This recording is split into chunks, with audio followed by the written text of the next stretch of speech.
Right, we'll just let this warm up well, it's already warm, but we'll just let that go through the system for 15 to 20 minutes.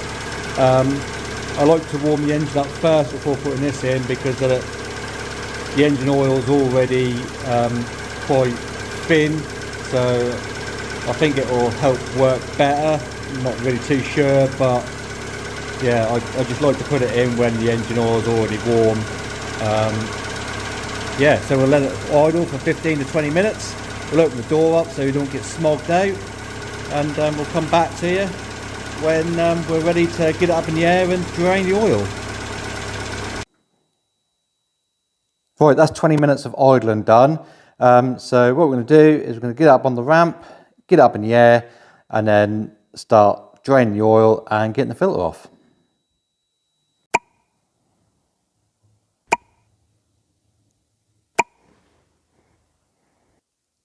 Right, what I like to do first is to remove the engine oil filter and get that replaced. That just allows any oil that's in the galleries just to drain back into the sump. Normally you can do these by hand, but knowing me, I've probably tightened it up to the heavens. I did.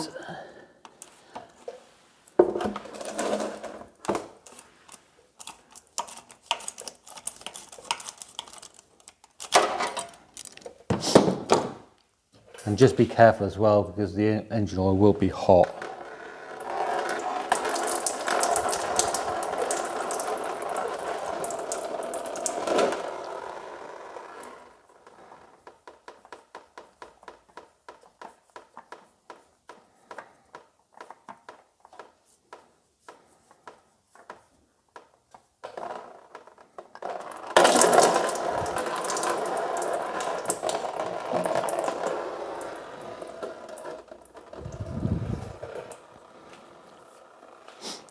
You can see it hasn't been on there that long, so again, probably only 7,000 miles has been on there.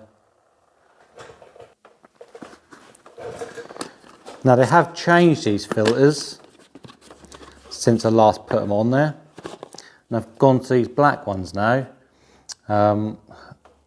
Different manufacturer, the old manufacturer didn't want to produce them anymore, so yeah, they've now gone to these black ones. I don't know who makes these, but that's made in the EU apparently, so yeah, same part number.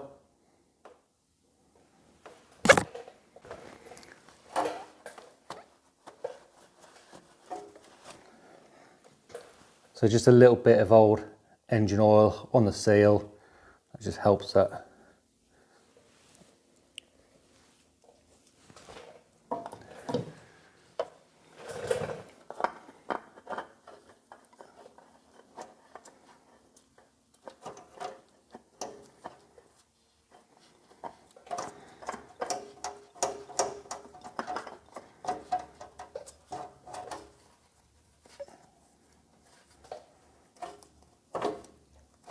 And it only needs to be hand tight.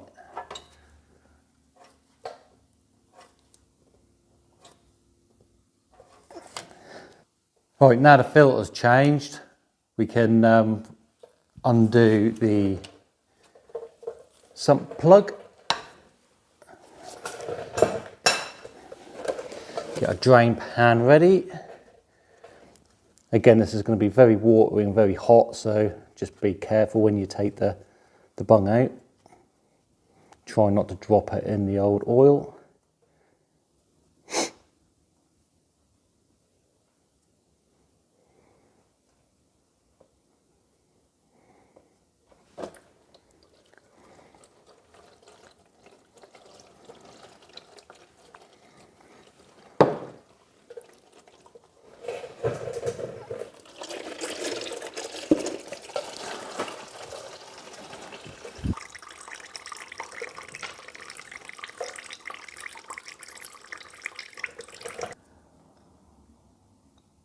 Right, I think that'll do. We'll be here all day waiting for the last little drips to come out, so we'll just carry on. We'll still have a little bit in the bottom anyway, and all in the top of the head. There'll still be loads of old oil, engine oil anyway, so Yeah, I'll be here all day just waiting for the last little drips to come out.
We'll just let that flow around a little bit now, and then we'll turn it off and check it in about a minute. Right, just let it sit for another minute just to allow all the oil to drain back into the sump. Again, the engine's still quite warm, so it should allow the engine oil to thin out a little bit. So yeah, right at the top of the maximum here, so perfect.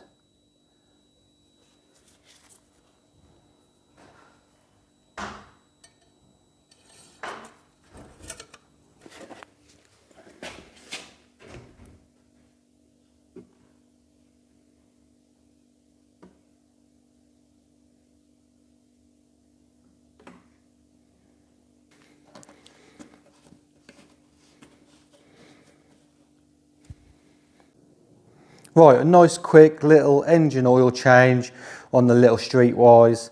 Hopefully the flush will do its thing and that will quiet the engine down, but I guess only time will tell over the next 100 or so miles, I reckon, when everything starts working and bedding in, the new oil starts going through all the tappets properly.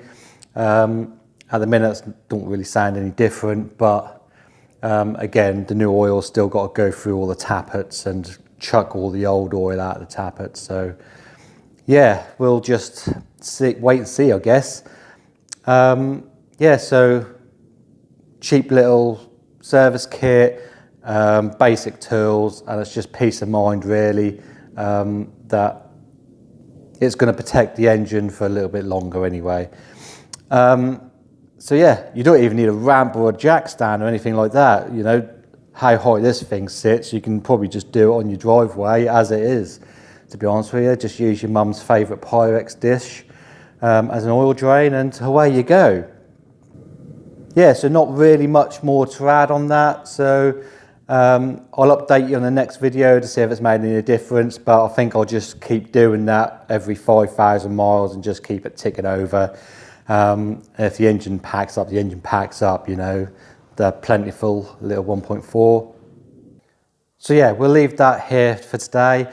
Again, I'll update you in another episode to see if that's made any difference.